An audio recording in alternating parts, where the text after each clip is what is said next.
Mossab Abu Toha, on a starless night. On a starless night, I toss and turn. The earth shakes, and I fall out of bed. I look out of my window. The house next door no longer stands. It's lying like an old carpet on the floor of the earth, trampled by missiles, fat slippers flying off legless feet. I never knew my neighbors still had that small TV, that the old painting still hung on their walls, that their cat had kittens. Hello, dear guests. Our next program is ZDRAVKA Evtimova, Bulgarian writer, and she will be presenting her next novel, The Same Old River, in conversation with Ivana Goljanin.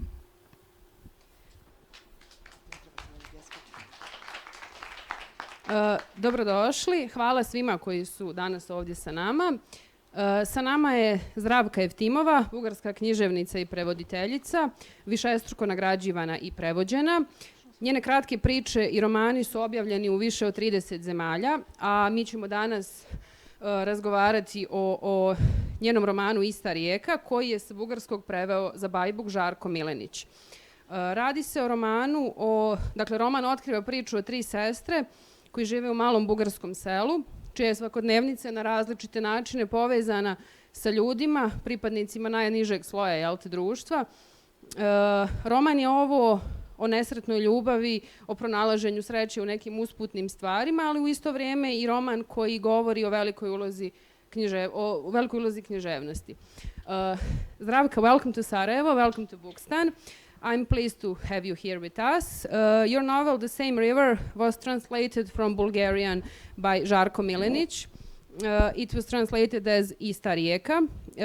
You won Best Bulgarian Novel Award and Best Novel of the Year for this book. Mitko Novkov said about your book, and I quote, Zdravka uses a very peculiar slang. Her narrative captivates. There's a writing that is strong, overwhelming, and empowering to the reader. I, reading this book, felt strong. The Same River is an example of this power. The readers of Zdravka Evtimova are about to feel her power, end quote. And I must say that I strongly agree with him. In the book, you write about Pirina, Sara, and Ljuba, 3 sisters from 3 different worlds, each with their own vices and passions, caught in the circle of life in a small village.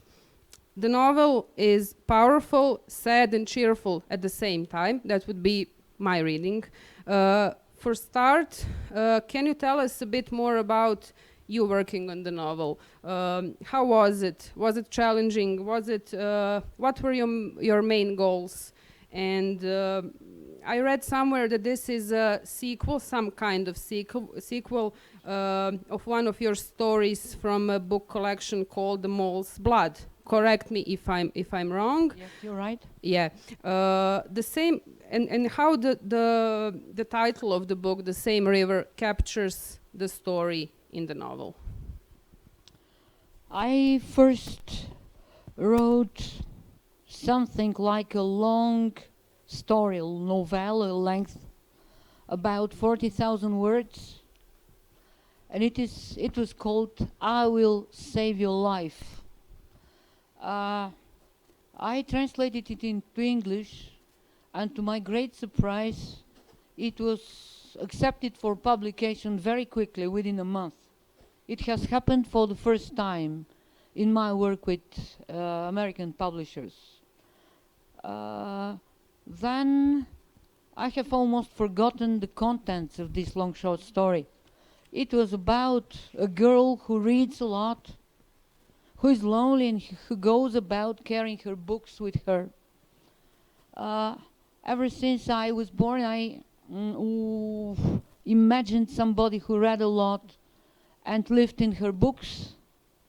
Although life around her was not easy, on the contrary, it was, narrow, it was heavy upon her, and it was not an escape from this very oppressive world. It was a way to stand upright, not to get broken. Then I read it, and I said, my God, what have I written? What have I written? And very naturally, I did not sleep for 2 months in the night, working by day as an editor, translating and editing things. And I finished it within 2 months, writing at night and having a big family. So the book was born. I called it the same river in Bulgaria, Ista, one and the same river. It is like Heraclitus who said, you never enter in one and the same river. This is what I thought about life. Not one day is similar to the next. And not a person is similar to another, although they're sisters, and life is equally difficult. But it is the way we accept difficulties. In fact, I wanted to write a book against people that oppress a whole village, a whole town, and everybody else who is weak is subservient. I don't know the word in Bosnian, subservient. Always obeying. In Bulgarian we have a very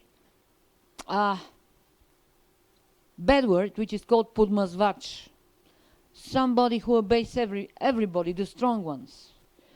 And I wrote this book to say that some persons built their career by obeying the strong ones.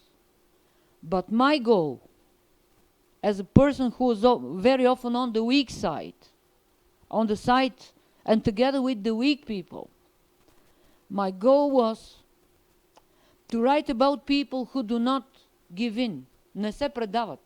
How do you say in Bosnian? Ne predaju se. Ne predaju se. Who do not surrender, who do not give in. Although life is very hard. So that is the reason why I wrote this book. And I wrote it in the night when I was very weak and when I was heaped with many issues to deal with. So this book was for me a way to not only to solve my problems, but to stay upright. Although I was very much humiliated. By reading this, you can feel, by reading the book, you can feel that the writer was humiliated. And the heroes were humiliated, the characters, but they were not broken. As for the title, I wrote it to my American publisher, whose name is Mark Estrin, of Fomite Books. He's a professor of philosophy. He said directly to me, this title is no good. I don't like it at all. So he wanted to give the title like the frogs of Struma River. Struma River is the river that passes through my native town, the town in which I live. It's very near Sofia. It's called Pernik. Struma River is very thin at that time. He said the frogs of the Struma River. I said no way. Because perhaps somebody would think that the frogs are these three sisters. They're not. Yeah, but they're not. So I said no way. I don't agree with this title. He then offered another title. Mat up to your knees. Mat up to your knees. Tinja do kolene. You understand? It is something like Bulgarian is very similar to Bosnian. When you speak, I understand 40%. Yeah, the title of the book is Ista rijeka. We do not have the Ista. same. We do not have Ista. We have Srsta. But I understand. If somebody speaks slowly Bosnian, I will understand about 80%, maybe less, but 70 for sure. So, if you speak slowly, if you speak like normal, I'll understand only 30%. So, the novel stayed without a title for 6 months. He offered me titles that I said no way. I offered him titles. He said no way. So it was 6 months like that. Finally, I came up with You Can Smile on Wednesdays. Yes, it was the English title of the book that I don't like, but it is. But Me neither. I was wondering what was behind that title. What was Well, he thinking about? he's a philosopher, and he likes running a lot. But I said, I'm in Bulgaria, I like running better than you. So he was 5 years older than me, and he was 2 meters and 10 centimeters tall, like that. And I was there, up to him. And he had a belly, but he ran. And I ran quicker than him. So finally, because I ran quicker than him, in his own native town, and I had made, do you have bus, customs in a bus, bet? Yeah, we do. How do you say in Bosnian? I don't know. Continue. I don't know. Well, you make a bet like that. If you win, the person does what you tell him, what you have agreed before. So we made a bet with him, and I said, if I run faster than you, you'll accept my title. I ran faster than him, and finally the title was, You Can Smile on Wednesdays. It is because Wednesdays is my favorite day of the week. So this is the reason I chose the title, which I don't like. Me But it was neither. a middle ground. It was a middle ground between me and my publisher. After that, I have 3 more books, and I'm waiting 3 more, 1 short story, correct, 2 novels, and I'm waiting for the publication of my novel, which is called To Weave a Grasshopper's Cage. Da izpleteš kletka za šturec. I don't know how to say in Bosnian. To weave, to make a cage, kletka. Okay. Kafes za šturec. It is an insect, a small insect that jumps. Skakalet, da. This is what the title, which he accepted right away. Yeah, because I will tell you what happened. We had a very long dispute about the front cover of the book. He gave me such bad covers. Yeah, exactly. This one about the same river. He said he gave me such bad covers that I said, "Oh my God, I wouldn't like that. It's not for my book." He said, "You Bulgarians, you don't understand." I said, "Come on, what are you telling me? We don't understand." Finally, what happened? What happened was that he sent his photographer to my native town to take a picture of the place where the action in the novel takes place. And Radomir, yeah.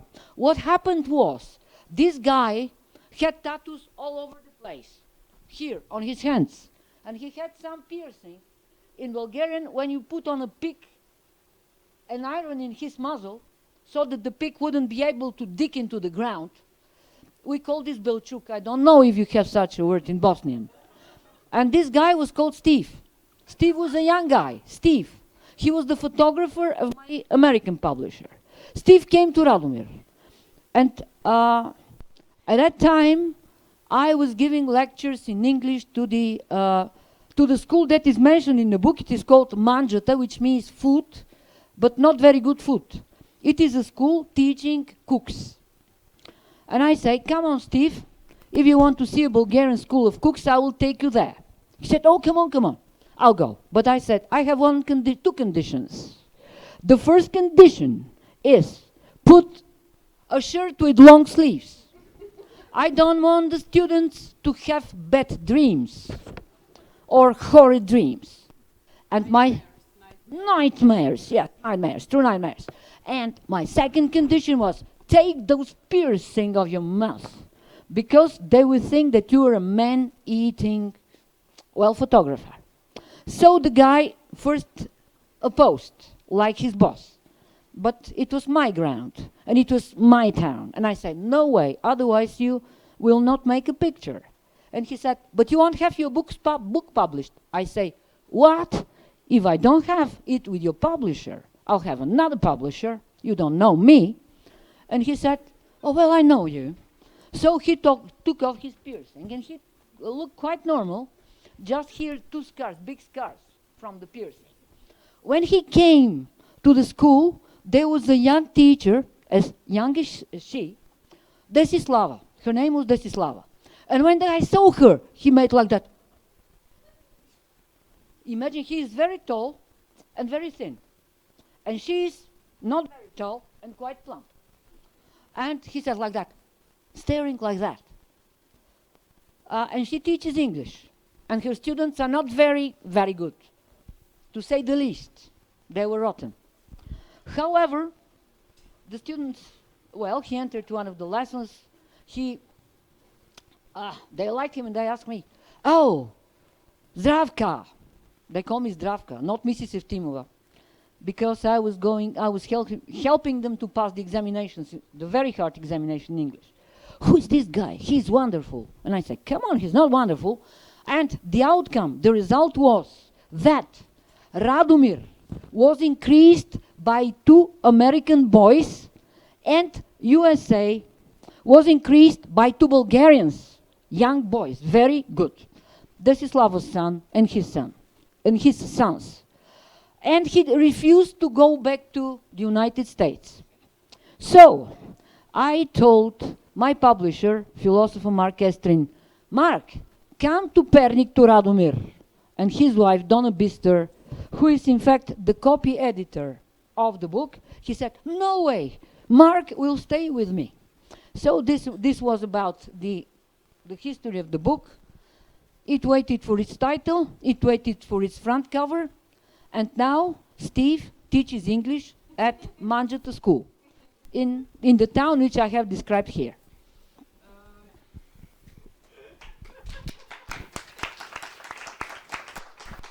Thank you so much for this opening. It was really funny and it was really good. If you could reflect a little bit on the cover of this book, are you happy with the cover? And on the cover of Bulgarian edition, there's a Holy Virgin. There's your character from this novel, Ljuba, reads Igor's Holy Virgin of Paris. How is she connected to that holy character, and in general, how the Holy Virgin is described in this novel? Some kind of leitmotif. How is related to everything you write in the novel? One of my characters, one of the sisters is the most beautiful of these 3 sisters. They work in the kitchen of a very bad restaurant. A restaurant is a very strong word for the place where they work. It was a cheap pub. It is not funny, it was quite bad. I described that. I had the pleasure of working there for 2 months at a time. So what I describe is, I know it from my first-hand experience. So the most beautiful of the 3 sisters is at the front cover of the Bulgarian edition. Do I have to retell the story? Or yes, why not? Yeah. I don't know if the sensibilities of the audience will. Not what we were speaking about before, but how this character you're speaking about, Ljuba, right? Ljuba was the one, the reading one. Okay. Who used to read. Okay. He was my favorite. And my favorite too, yeah. It was my favorite because I've always dreamed of having the time to read the books, and I have seen such a very bad house. I mean bad house like very badly built house. We called it a cabin in Bulgaria, something like kuliba. I don't know if you have such a word. Like koliba. Koliba. Yeah, it's almost the same, yeah. So only the stress is different, put differently on a different syllable. So she has a koliba that belonged to her grandmother, and she fills it with books because nobody wants to read the books in the local library, and they give her the books. If another person has taken the book, they will put fire on them to keep warm during winter, harsh winters in Bulgaria. But she keeps them there, and she lives with them, and she's very lonely. And it happens that one of the ruffians of the rudest characters in the book, who is really not the serial. It's basically a bully. It is not only a bully. He gets the so-called dirty work done. He beats people because he gets paid to beat them. But he falls in love with her, you know. The roads of love are unspeakable and untraceable, and how love happens nobody can explain. So he is at first he's the person who is not only rude to her but the whole family, because he's one of the so-called right hand of the local, how you call it, the local magnate, the person who rules the town. But he falls in love with her. But she's not the Holy Virgin of the book. Of the cover, okay. No, she's not. If you read the book, you'll see who it is. It's the most beautiful sister. Shall I tell about her? No. No, no. Better not. Your characters go through many difficulties. You mentioned before there are rapes, beatings, bleeding, some really, really bad stuff. But these stuffs have happened. So we live through them. And I think that if you speak the truth about a time, you can at least try to give this time to the future generations if they are willing to have a look. Otherwise, well, despite these hard times, despite the beatings and despite the potentates, I mean, in Bulgarian we have like tyrants, tyranny. Tyranny, it's the same here. We don't like have the it tyrants here, yeah. who have the connections, who pull the strings, and everybody obeys them. So I was absolutely mad at that time at one of these tyrants. And this was the reason I wrote the book. I wrote it within my blood. I hated the times and the atmosphere this guy created. So this was the reason I wrote the book. And this is why I wrote, well, the illustrator, it was his idea, and I liked it. He gave me 10, I liked this one. Because one of the sisters was the model of the title page. And because I was not only sorry for her, but at the same time I admired her for her development. Yeah, I agree with you. Can we talk about more about the relationship between sisters? I too connected most strongly with Ljuba, and her life is almost completely defined by her books. Her mother tells her that it's a shame because she's so beautiful and she should be after men.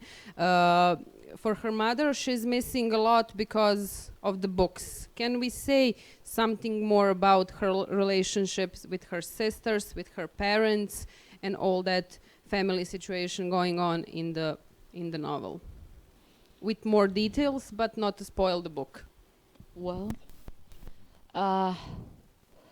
first of all, the father of the three sisters is a miner who has... I belong to a town, Pernik. It is 30 kilometers from Sofia, and Sofia and Pernik almost are one and the same thing now.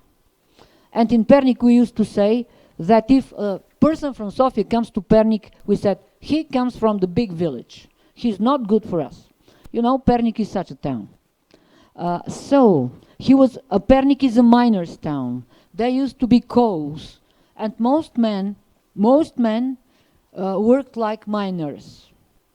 And do you know what? I'll tell you something very interesting, which was reflected to a certain extent in the book, but not very openly.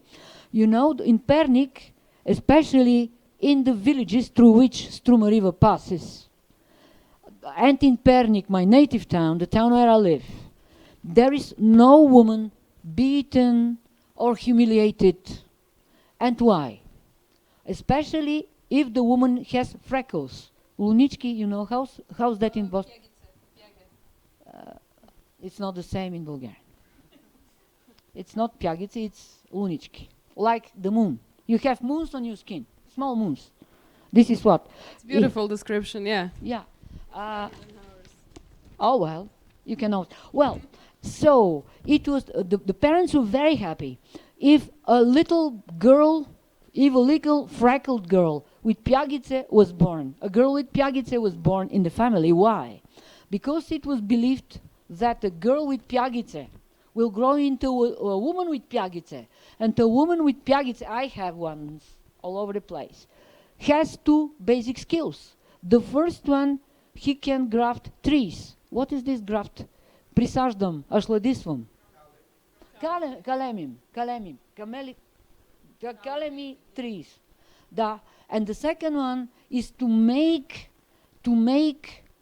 not only to call it tea, but you make it with 3 herbs. You make it with 3 herbs. Keep it for 3 months in the sun for a certain period of time. And when the miner comes at home, he has worked 14 hours a day. He hasn't got his payment. It was in the past, not now. Now no more.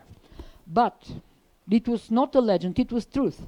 He comes home very tired, no money, angry with the whole world. Whom can he show his anger? His wife. He wants to beat her, because she has not perhaps prepared the food. The kids are crying all over the place, and he is angry and said, "Oh, Maria." But in Pernik this never happened because of the women with piagice. They made this herbal tea. Let's call it herbal tea. If you drop 1 drop every 3 days, 10 times, then the person who can lift you like that, like a stone in his hands. Can you imagine this? He takes this girl here, lifts her up like that. So strong he is. Bulgarian men are very strong, very tall. And his wife puts 10 times 1 drop of this herbal tea. Then he is unable to lift his finger. This tea makes him very weak. Very, very weak. Slap, slap, slap. And the woman shows him the bottle with the herbal tea and tells him, "If I see your fist, yumruk? Yumruk? Shaka. In Bulgaria, shaka is like that. And this is yumruk. If I see your fist once more above my face, tomorrow you will wake up dead." So there is no beaten woman, no humiliated woman in my part of Bulgaria.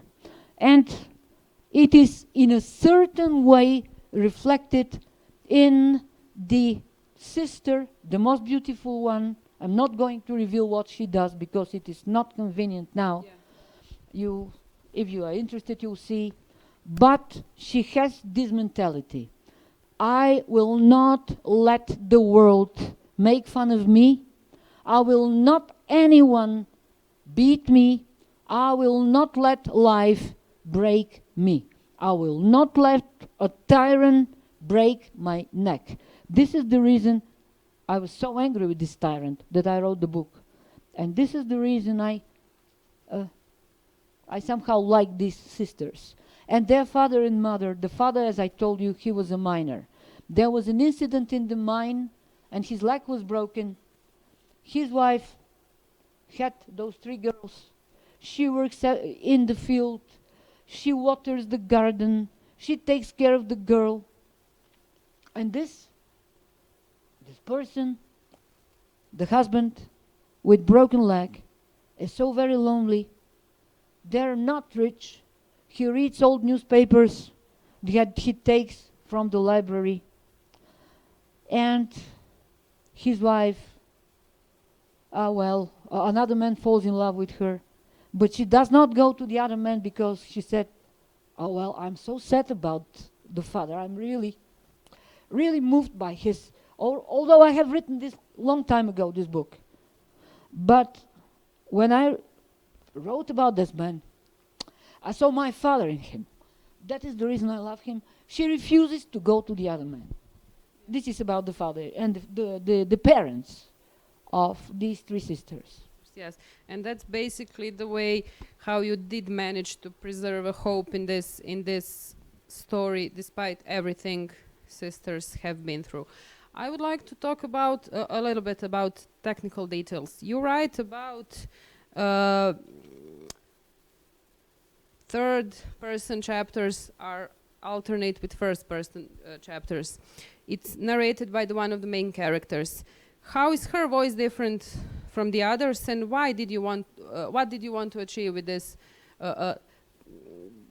technical language organization of your story? This your novel was classified as magical realism. It's your careful construction of the text is very evident. These metaphors are very well written, although sometimes they sound illogical and absurd. I liked it, but it does sound like that. Sometimes it can also be read by through the lens of expressionism. You talk about the people from the bottom of society. I've mentioned that before.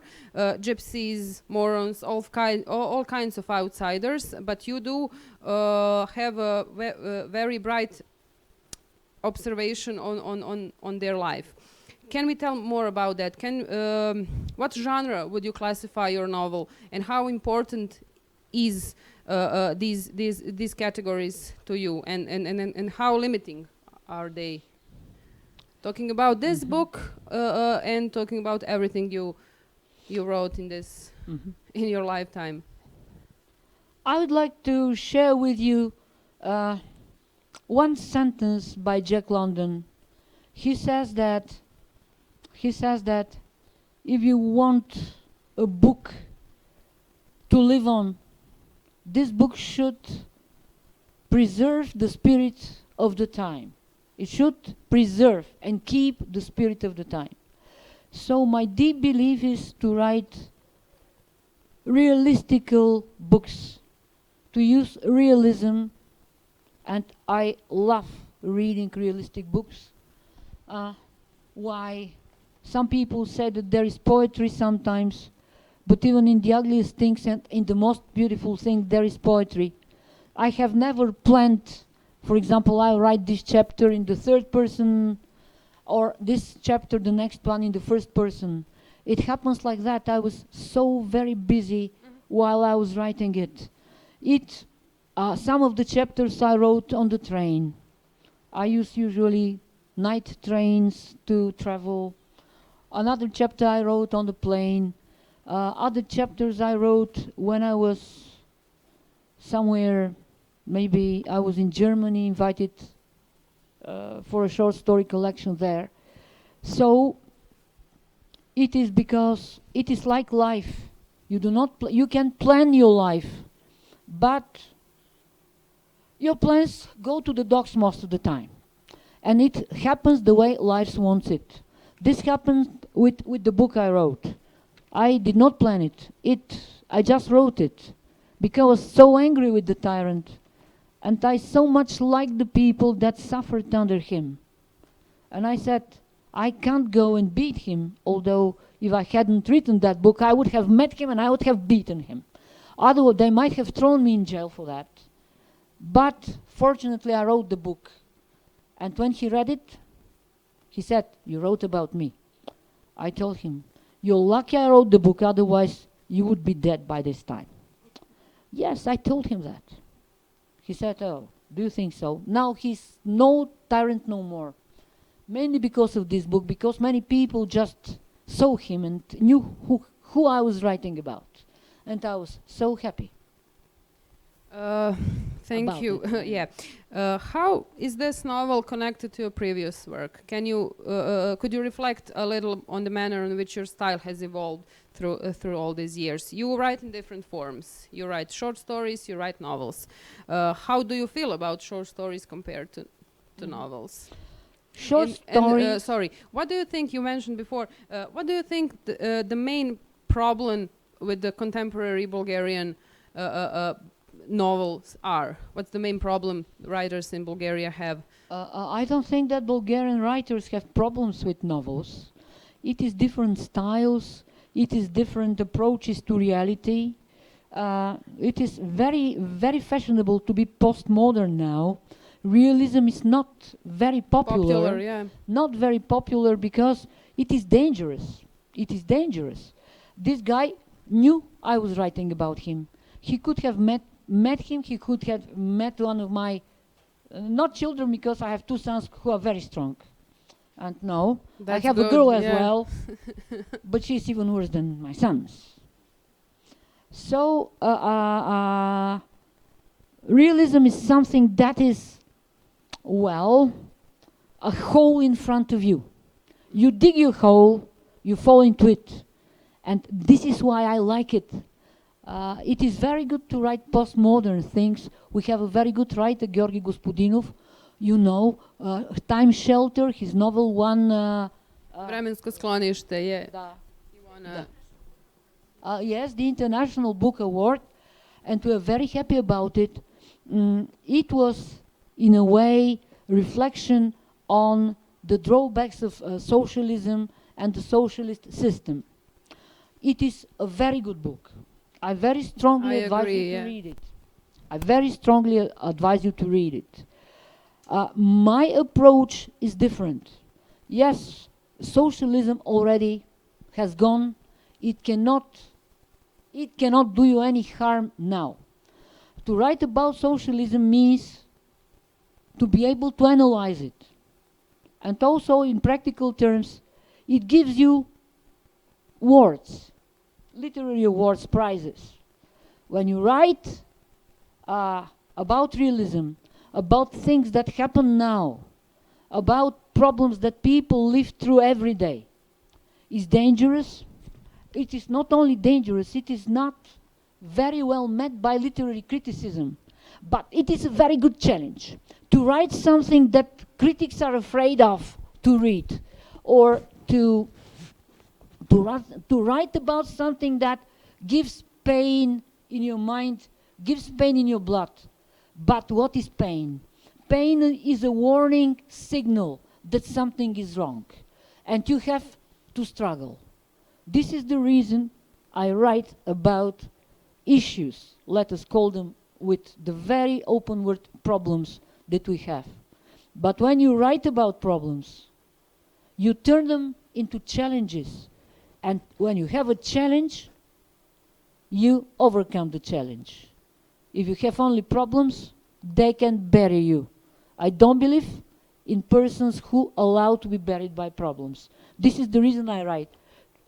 I have also been buried by problems, but I have read books, I have read poems that pulled me out of it.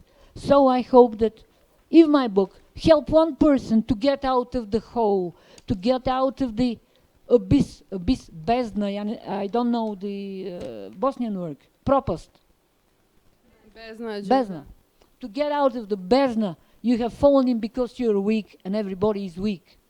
I write my books because I want to keep the moments of weakness to be temporary, and people to know that, yes, I'm weak. I'm not ashamed of being weak, and I will struggle. And I'm weak, but I'm only temporary weak. Samo vremeno. For the time being. Only privremeno I am weak. Аз съм слаб, само privremeno. Otherwise, I will get out of the hole and I will show them. This is the reason I write. And it is not the very rewarding type of writing, but believe me, I'm a very happy person because of my writing. I'm a very happy person. This was very beautiful and inspiring. You've said a lot of important things. I would love to say just this. There's been this whole process in the last 15 years of rediscovering women women writers who were either undervalued or just plain forgotten. And yet, when you were talking about awards, when you look at prizes, awards, and grants, it's still clearly male-dominated. What types of changes would you like to see made with the canon, both in Bulgaria and worldwide? Can we say some names, some books, some? Apart from the very beautiful novel Time Shelter, I would like to mention another novel by Teodora Dimova, Maikite, The Mothers. That is a very good book. It is It's called Mothers or Mothers, Maikite. Maike. The Okay. Mothers, The Mothers. Maikite. And we have a very strong young writers in Bulgaria. I am teaching creative writing at Sofia University, and believe me, How's that going? it gives me very great happiness, very great, and I'm absolutely honest. absolutely honest, and I don't think that Bulgarian women, female writers are undervalued or underrepresented. No, in Bulgarian, female writers are very well presented to the literary public. They're very much loved and liked. And what happens, I'll tell you what happened to me. I've written, you asked me about the short stories. I'm very, very busy. I have to work. I translate, I edit things in 3 languages. It is English, French, and German that I read and edit. And it is difficult to pass from French to Carl Gustav Jung, or to pass from, let's say, Margaret Atwood to, well, who was like Andreas Tretner. It is very difficult to do that, and you're busy. And in order to be able to write, you have very limited period of free time. Well, my kids are grown up and married now, but usually I am free on weekends, starting from 9 o'clock p.m. Friday until 9 o'clock Sunday.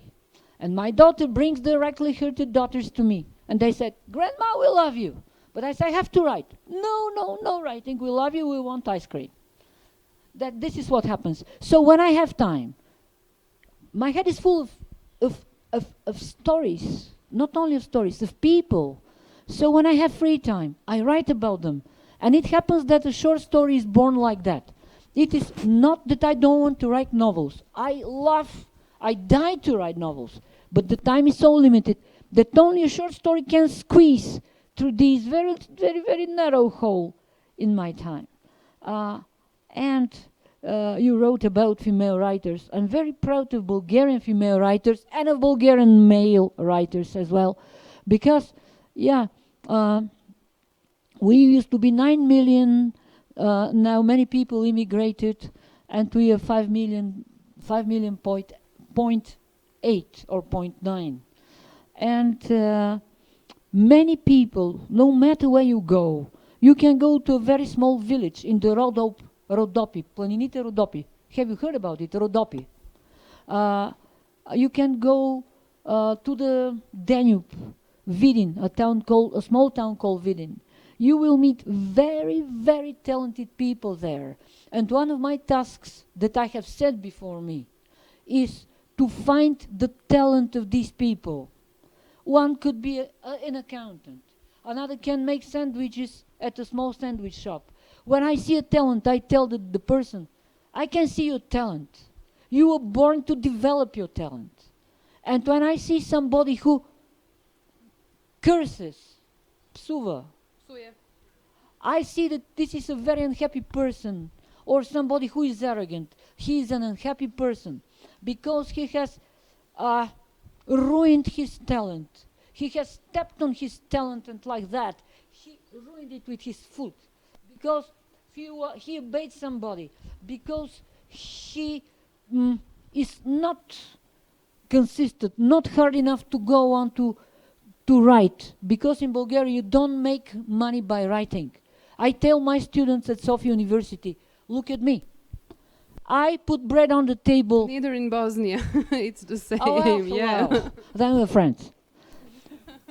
So I say, I don't put bread on the table for my kids and for my grandchildren by writing, by editing, by translating. And not by translating literary fiction. You translate laws, documents, commercial agreements, etc. They put the bread on the table. But I say, you are the luckiest and the happiest person when you write a short story. And it has happened to me. People meet me and say, write a happy short story for me. I am followed by never voi. Never voi, it means it does not go well with me. I'm not lucky. I don't tell the person, but sometimes when I'm quite happy and merry, I write a short story, and in my mind, the character in this short story is exactly that person. it happens that sometimes a person meets me and said, "Did you write this short story?" I feel happier.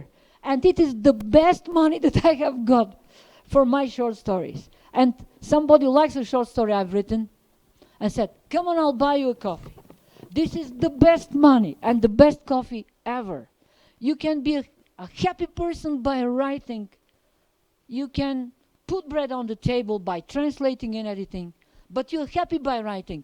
It is true not only for me, but for most people in Bulgaria who write. Many people write. Many people are talented. And I tell them, okay, your bread is hard. Sometimes you cannot buy meat every time you want, but you're happy. And this is true. We feel you, Zdravka. It's the same here. Thank you very much for this inspiring conversation and for coming to Bukstan, for coming to Sarajevo. Ukoliko neko ima pitanje za autoricu, evo tu smo još par minuta. Ako nema, if anyone has a question for Zdravka, feel free to ask. If not, thank you for coming and thank you for everything. Thank you. It was a real pleasure. Send your sons or your daughters to Bulgaria and they will stay there. It is a beautiful country. People are very good and very hospitable. They drink a lot. In Pernik, in my native town, we make slivovitz. It's almost the same here. But our is very strong. Our too, yes. I very much doubt if you come and drink Bulgarian slivovitz if you can walk for 2 hours We can after try. that. We can try. Well, okay. Thank you. Knjigu možete kupiti gore, autorica